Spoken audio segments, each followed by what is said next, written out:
Tinha várias coisas no coração para compartilhar, mas uma notícia de ontem à noite me pegou de surpresa e mudou completamente aquilo que eu tinha para falar hoje. Eu recebi a notícia do falecimento do Tiago, o filho do reverendo Ricardo Barbosa, lá de Brasília, da Igreja Presbiteriana do Planalto. E nós conhecemos o Tiago quando nós ficamos hospedados na casa do Ricardo, em Brasília uma vez, e tivemos um certo convívio com os meninos, e eles ainda eram solteiros na época, e depois os dois casaram, e fiquei muito impactado realmente com o falecimento do Tiago, e Deus me levou a trazer uma palavra hoje sobre perdas. E há muitas perdas ao longo da vida, há muitas perdas. Nós, em geral, pensamos muito naquilo que nós precisamos ganhar. Nós estamos muito focados nas bênçãos, daquilo que nós podemos receber. E muitas vezes a morte, principalmente, nos choca porque são perdas. E perdas que, claro, nos trazem vários sentimentos. E não é fácil, nunca é fácil lidar com as perdas, principalmente perdas de familiares, perdas de pessoas que eram pais ou mães, mas eu fico pensando principalmente na perda dos pais terem que enterrar um filho, uma filha, de participarem do funeral de um filho ou de uma filha. Nunca é fácil. Eu não consigo imaginar, ou, claro, eu não sinto a mesma dor, porque eu nunca perdi um filho. E fica a imaginar aqueles que já perderam. Tiago devia ter aí na faixa de 40 anos, muito novo, com toda a vitalidade da vida, mas assim aconteceu. Eu fiquei pensando nas pessoas, nas escrituras que perderam filhos, e temos vários, né? Nós temos Jó, sobre quem eu vou falar hoje, nós temos Davi, que perdeu o filho com Batseba e depois perdeu Absalão. Nós temos pessoas que perderam seus filhos e que não foi fácil para nenhum deles. Eu me lembro do próprio Jacó, que perdeu José por um tempo e, na verdade, a notícia foi de morte mesmo, e Jacó se lamenta profundamente pela perda de José. E claro que depois o reencontro é como que uma ressurreição para ele mesmo, para uma nova vida. E como eu falei, eu queria me deter um pouquinho sobre a história de Jó, porque Jó é a pessoa, possivelmente na Terra, que teve mais dor com perda de filhos, porque foram 10. Não foi um filho, não foram 2 filhos, foram 10, e de uma vez só, todos juntos.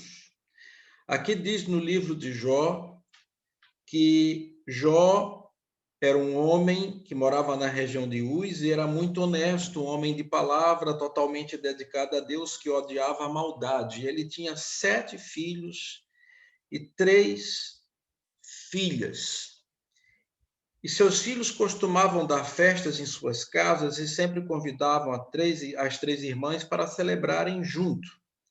Depois das festas, Jó se levantava bem cedo e entregava uma oferta de sacrifício em favor de cada um de seus filhos, pois pensava, pode ser que um deles tenha pecado, desprezando Deus em seu coração.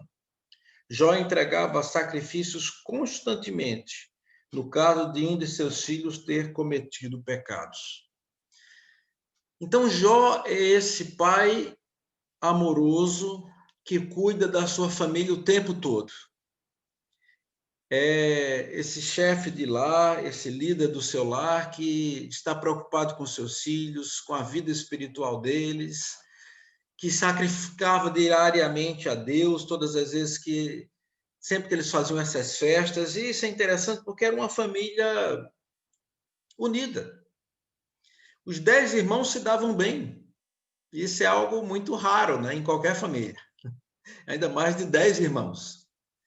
Então, assim, são 10 irmãos que se reuniam. A Bíblia não diz que eles não tinham suas querelas, suas briguinhas, deve ter tido seus problemas, com certeza, normal em qualquer família, mas não a ponto de rachar a família. Não a ponto de ter uma ovelha negra, vamos assim dizer, não ao ponto de ter um dos filhos que simplesmente não tinha contato com os outros, ou era inimigo dos outros, ou estava intrigado, que acontece muitas vezes em famílias no mundo afora, mas era uma família unida, era uma família que gostavam de celebrar a vida juntos. E eles gostavam de fazer essas festas e convidavam uns aos outros. E aqui diz, inclusive, que eles convidavam, os irmãos convidavam as 3 irmãs, que vocês sabem, sempre tem essa questão das mulheres não serem muitas vezes respeitadas ou ter o mesmo padrão de igualdade, né? De igualdade, aliás, entre eles. E o que acontece é que aqui não. A Bíblia nos diz que as irmãs eram convidadas, a família estava junto, eles estavam juntos, e claro que eles tinham filhos, tinham netos. E a Bíblia nos diz que era uma família unida, que vivia super bem. Então, assim, a vida tem esses momentos que está tudo certo. A vida tem esses momentos que está tudo tranquilo. A vida tem esses momentos em que nós estamos todos felizes, vamos assim dizer, que não há problemas, que não há dificuldades. Jó era um homem rico, os filhos desfrutavam da riqueza do pai. Então, estava dando tudo certo. E Jó tinha esse cuidado espiritual pelos seus filhos, de sacrificar, de orar, de pedir a Deus que perdoasse se algum dos seus filhos nessas festas se excedeu, passou da sobriedade, vamos assim dizer, se cometeu algum pecado. E Jó tinha essa preocupação. E a Bíblia nos diz que ele, todas as vezes, depois das festas, ele se levantava cedo e entregava uma oferta de sacrifício por cada um dos filhos. Eram 10 sacrifícios, 10 ofertas de sacrifício pelos seus filhos. Então, assim, a história de Jó é uma história que tem muitos ensinamentos. Mas um dos ensinamentos mais claros para mim é esse de que a vida, ela não é linear, de que a vida ela tem esses momentos de ganhos, tem esses momentos muito felizes, tem esses momentos excelentes, mas a vida tem o momento também da tragédia, da dor, da tristeza, do luto. De que a vida não é só alegria, a vida não é só festa. A questão é que, em geral, nós não estamos preparados para as tragédias, para as dores, para os sofrimentos e para as tristezas. Em geral, nós só nos preparamos para as coisas boas. E quando está tudo sob controle, está tudo certo. A questão é o que acontece conosco quando tudo perde o controle. Então, não é fácil isso. A questão é que também eu fico aqui vendo, porque Jó ora pelos seus filhos. Jó ele pede pelos seus filhos. Mas o que acontece quando a gente ora em determinadas situações e Deus não responde do jeito que nós queremos que ele responda? Então, eu fiquei pensando, por exemplo, quantas vezes o Ricardo e a Tininha oraram pelo Tiago? Quantas vezes clamaram a Deus pelo Tiago? Pediram a Deus para que Deus curasse o Tiago do câncer que ele tinha? Quantas vezes rogaram a Deus e clamaram a ele? Aparentemente, Deus não respondeu. E quando eu falo aparentemente, se for olhar nu e cru, ele não respondeu, porque não curou o Tiago. Mas a grande verdade é que a vida também é feita disso, de orações não respondidas. Isso é uma coisa que nós precisamos nos preparar. Porque às vezes nós nos frustramos porque nós oramos e Deus não nos responde de acordo com aquilo que nós queremos. E não é fácil isso. Não é fácil encarar a vida quando Deus não nos responde do jeito que nós queremos. Quando, na verdade, só vem frustrações e decepções enormes. E a vida também é feita disso. Então, a grande questão que o livro de Jó nos ensina é que as perdas acontecem, que o sofrimento e as tragédias e as dores e os lutos na vida vão acontecer sempre. E que nem sempre Deus responde às nossas orações como nós queremos. Mas ele não muda. Ele continua sendo Deus. E a Bíblia nos diz que um dia, então, Jó vai recebendo notícia a notícia, ele vai recebendo essas notícias de perda de várias situações, mas um dia, aqui nos diz, no verso 13, que em algum tempo depois, enquanto os filhos de Jó estavam reunidos na casa do mais velho, em mais uma de suas festas, ou seja, no meio da festa, em mais uma das festas, todos juntos, um mensageiro veio correndo a Jó dizer: os bois estavam arando a terra, os burros pastando no campo perto de nós. Quando os sabeus atacaram, roubaram os animais, mataram os trabalhadores. Fui o único a sobreviver para contar o que aconteceu. O homem ainda estava falando quando outro mensageiro chegou e disse: raios caíram do céu, fulminaram as ovelhas e os pastores. Fui o único a sobreviver para contar o que aconteceu. Ele ainda não havia acabado de falar quando outro mensageiro chegou com a notícia: 3 grupos de caldeus vieram atacar os camelos, massacraram os peões. Fui o único a sobreviver para contar o que aconteceu. Enquanto ele ainda falava, outro mensageiro chegou. Seus filhos estavam numa festa na casa do irmão mais velho, quando um furacão veio do deserto e destruiu a casa toda. Os jovens foram atingidos e morreram. Fui o único a sobreviver para contar o que aconteceu. Tragédias após tragédias, né? Perda dos bens, etc. Até que culmina com essa tragédia. Jó, todos os teus filhos faleceram. Veio um furacão do nada e derrubou a casa. Então, as tragédias, sejam elas anunciadas ou não, elas acontecem e vêm sobre nós, e vêm geralmente com esse poder de destruição letal, ao ponto de massacrar e de nos tirar tudo, e de produzir uma perda enorme. Uma perda que nós nem sabemos calcular. Eu não consigo calcular a perda, a dor, né, do Ricardo, da Tininha, do Jó. Eu não consigo calcular essa perda. Eu só sei da reação de Jó. A Bíblia nos diz que Jó, no verso 20 do capítulo 1, ele se levantou, rasgou a própria roupa, rapou a cabeça e se jogou no chão. E ali prostrado louvou a Deus. Nu saí do ventre da minha mãe, nu retornarei ao seio da terra. O eterno dá, o eterno tira. O nome de Deus seja louvado para sempre.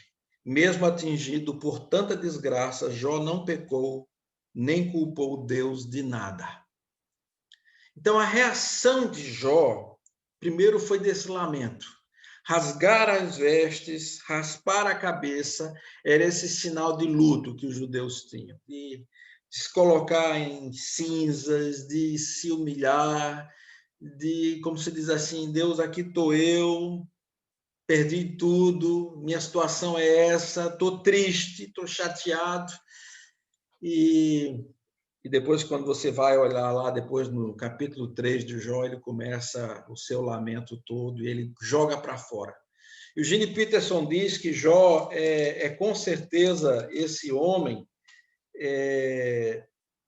que ele não aceitou o seu sofrimento calma e piamente. Ele não deu ouvido aos doutores e filósofos, foi buscar uma segunda opinião. Jó apresentou seu caso diante de Deus e ali se queixou dos seus sofrimentos sem meia palavras. Algumas pessoas, Jó não murmurou nem se queixou. O que a Bíblia nos diz é que ele não blasfemou contra Deus. Ele não culpou Deus pelas tragédias.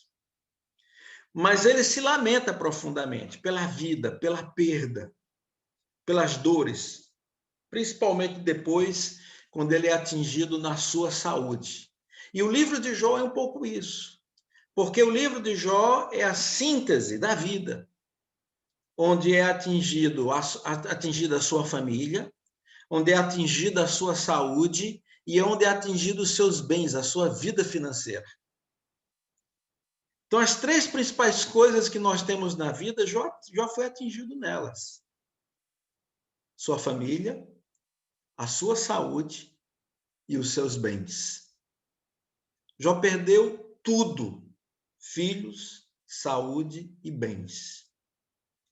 Então, por isso que Jó se torna essa pessoa que é o sinônimo do sofrimento, sinônimo das dores.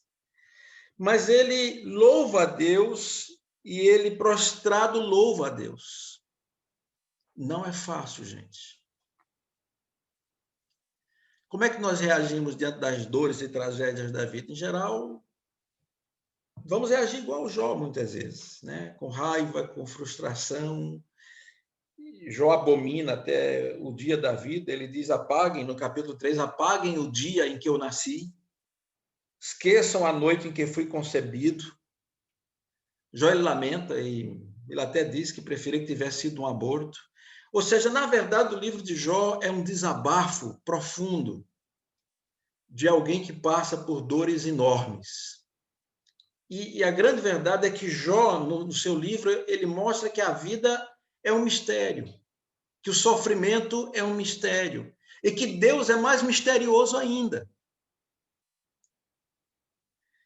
E diante do mistério da vida, diante do mistério das tragédias, diante do mistério do sofrimento, diante do mistério de Deus, nós nos calamos, nós oramos, nós colocamos para fora nossas angústias, nossas dores, nossas tristezas, e a gente ora.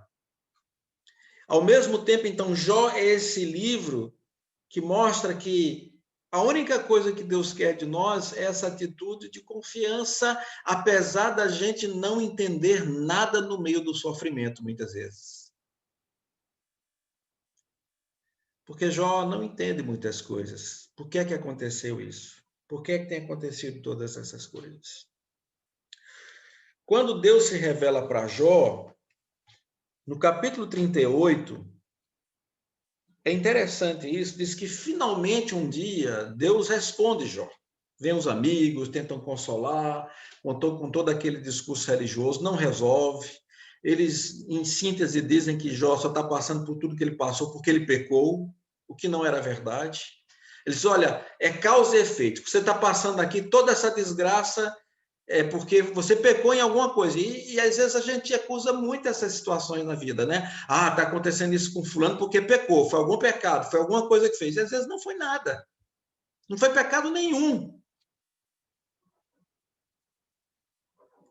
E a Bíblia nos diz que um dia Deus responde para Jó, depois de todo esse diálogo dele com os amigos. E diz, finalmente, capítulo 38 de Jó, o Eterno respondeu a Jó.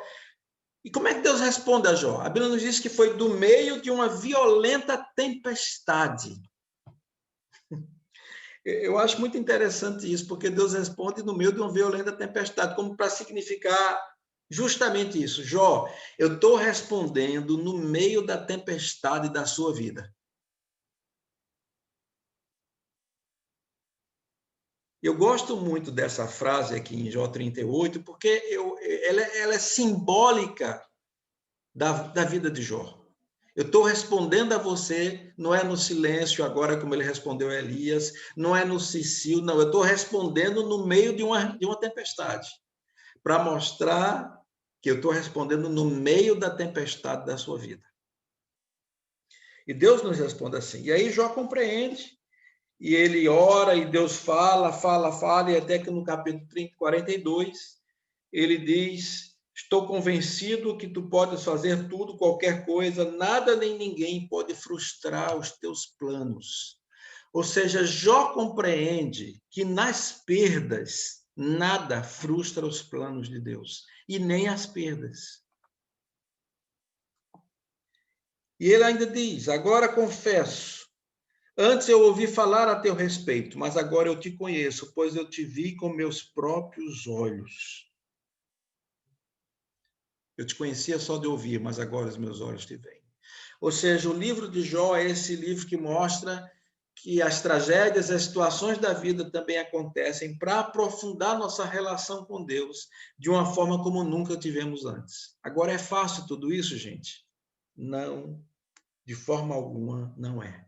E o livro de Jó, que começa com oração, ele intercedendo pelos filhos, termina com oração também, quando ele ora pelos seus amigos, Deus fala para os seus amigos pedirem a Jó para orar por eles, Jó vai orar por vocês, e eu vou aceitar então a oração dele, ele vai clamar a mim, para não tratar vocês como merecem, né? Versos 7 e 8 de Jó 42, e Jó ora, e depois que ele intercede, versos 10 e 11, pelos seus amigos, Deus restaura tudo.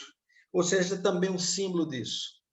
É no meio da oração, de todas as situações da vida, que a gente ora também, Deus restaura também, Deus traz restauração também. Então, isso é muito importante para nós compreendermos isso, gente. Não é fácil? Não é fácil. Então, nós precisamos estar prontos para todas as situações da vida. Eu quero terminar lendo o texto que o Ricardo Barbosa escreveu ontem, dia 7 de novembro de 2020. Ricardo Barbosa escreveu: Queridos amigos e familiares, a paz do Senhor. Imagino que a maioria de vocês já recebeu a notícia do falecimento do nosso querido filho, Tiago, no início da tarde de hoje. Foram 1 ano e 2 meses tratando de um câncer no esôfago.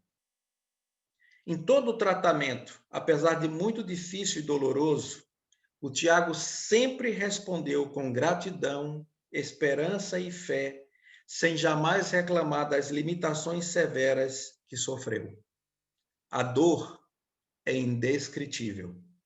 O vazio jamais será preenchido. A saudade é imensa. O Tiago foi um filho de um coração enorme, gentil e extremamente carinhoso. Sua fé e o testemunho que deixou durante seu tratamento marcou toda a equipe que cuidou dele. O que ele mais desejava era ver seu filho, o Ricardinho, crescer e cuidar da Flávia, sua esposa querida. O Senhor o chamou no meio de sua vida e reverentemente aceitamos seus propósitos. Não entendemos, talvez nunca entenderemos, mas sabemos que o bom pastor ama suas ovelhas e ele era uma de suas ovelhas muito amada. Agradecemos o carinho, as orações e a amizade de todos vocês.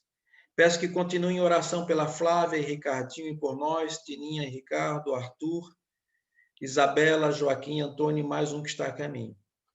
Precisaremos aprender a viver sem a companhia alegre do Tiago. Sabemos que não será fácil. Às vezes acho que será impossível, mas esperamos que o Espírito Santo nos console a cada dia. Que a paz de Cristo, que excede todo o entendimento, esteja sobre nós. Ricardo Barbosa. Irmãos, quero encerrar então orando pela família do Ricardo, pela Cláudia também que está conosco hoje, que Deus continue consolando os corações e que Deus continue firmando nossa fé nele. Pai, obrigado pela tua palavra. Não é fácil lidar com as perdas, mas eu te peço que tu nos ajudes diante das tragédias da vida. Tem misericórdia de nós. Nós não somos fortes o suficiente. Nós não temos essa fé toda, Senhor. Mas tu estás conosco em todos os momentos, em todas as situações. Consola o Ricardo, a Tininha, o Arthur, toda a família, enfim.